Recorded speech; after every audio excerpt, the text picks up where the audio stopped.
Penguin Random House Audio presents The Go-Go Years, the drama and crashing finale of Wall Street's Bullish 60s, by John Brooks. Foreword by Michael Lewis. Read for you by Johnny Heller. Foreword. This may be, conceivably, one of the last books to be written about Wall Street in its own time. Thus John Brooks concludes his famous portrait of Wall Street in the 1960s. Well, we all know what happened to that prediction. Books about Wall Street in its own time went forth and multiplied. You could fill a small library with the books about Wall Street that have been published since the Go-Go Years first appeared in 1973. In the past few years alone, I have seen manuscripts or outlines or proposals for books about Goldman Sachs, Morgan Stanley, Merrill Lynch, Bear Stearns, George Soros, Michael Steinhardt, and Michael Milken. These days, no book about money is considered too trivial or ill-conceived to publish. Brooks himself is partly to blame for this state of affairs. He was one of the first journalists to prove that an outsider could walk into Wall Street and emerge with a long and detailed story that a generally educated but specifically ignorant outsider could read with pleasure. The Go-Go Years is such a story. The tendency with books about Wall Street is to put them down with a reassuring sigh and say, the more things change, the more they stay the same. Or as Brooks would no doubt put it to his old New Yorker audience, plus ça change, plus c'est les mêmes choses. This book contains plenty in it to justify that response. As the stock market chart races to the roof, a cast of characters familiar to observers of the financial 1990s takes the stage. In 1960s Fidelity Mutual Fund guru Gerald Sy, there are echoes of 1990s Fidelity Mutual Fund guru Jeff Vinnick. In the detached aloofness of the original hedge fund manager, A.W. Jones, there is at least a trace of the detached aloofness of his successor, George Soros. In the money-grubbing of 1960s market man, there is an echo of the money-grubbing of the 1990s market man. In America, writes Brooks, with its deeply imprinted business ethic, no inherent stabilizer, moral or practical, is sufficiently strong in and of itself to support the turning away of new business when competitors are taking it in. As a people, we would rather face chaos making pots full of short-term money than maintain order and sanity by profiting less. But what is mainly interesting today for readers of John Brooks is how different the market of the 1990s feels from the market of the 1960s. There is no real equivalent in Brooks's account to the technology stocks of today, for instance. There are no foreign markets, no bonds, almost no computers. On the other hand, all those great white institutions that these days barely merit a mention in today's books on Wall Street, the SEC, the NYSE, the establishment, loom large in Brooks's account. Then there is the moral of the story, or stories. The Go-Go Years reduces fairly neatly to a series of morality tales about the most outlandish events of the 1960s. Ross Perot dropping $450 million in one day. Saul Steinberg having the nerve to consider, much less to attempt, a takeover of Chemical Bank. Eddie Gilbert seducing some rich people into investing in his ill-starred ventures before vanishing into Brazil with the other stock market losers. How tame they now all seem. At least to this reader, they have lost their ability to shock. The author clearly considers his subjects engaged in an endless cycle of falls and redemptions, but the modern reader is constantly having to remind himself who has fallen and why he needs to be redeemed. These are moralist tales in which the moral has at least in part been lost.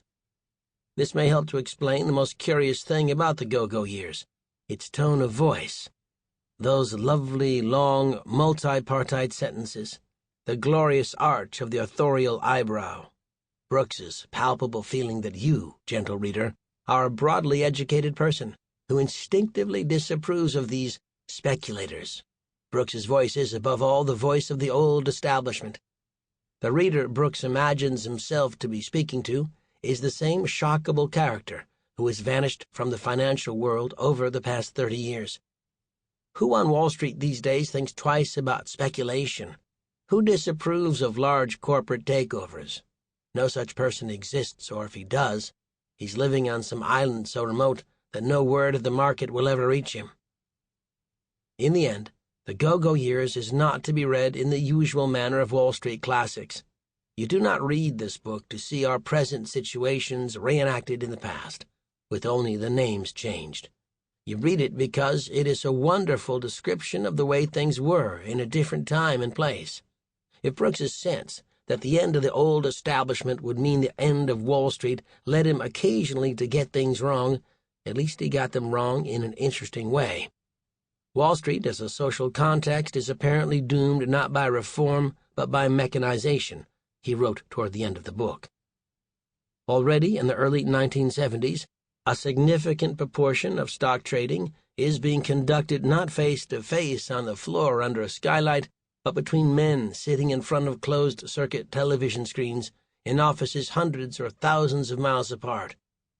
Wall Street is heading toward transforming itself into an impersonal national slot machine, presumably fairer to the investor, but of much less interest as a microcosm of America. The description was dead on, but the forecast could not have been more wrong. In a mere 25 years, Wall Street has become the largest microcosm on Earth. Michael Lewis. Chapter 1.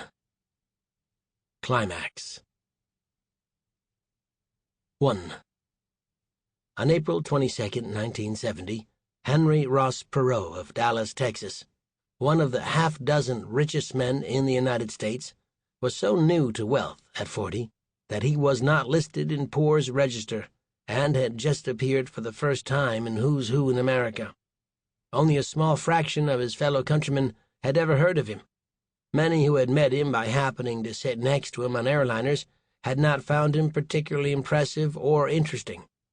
Barely 5.5 feet tall, with a naive, straightforward gaze, an unamused smile, a crooked nose, a hillbilly East Texas accent, and a short crew cut, tended like a tennis lawn, he was inclined to talk at length and with enthusiasm about things like patriotism and the Boy Scouts of America.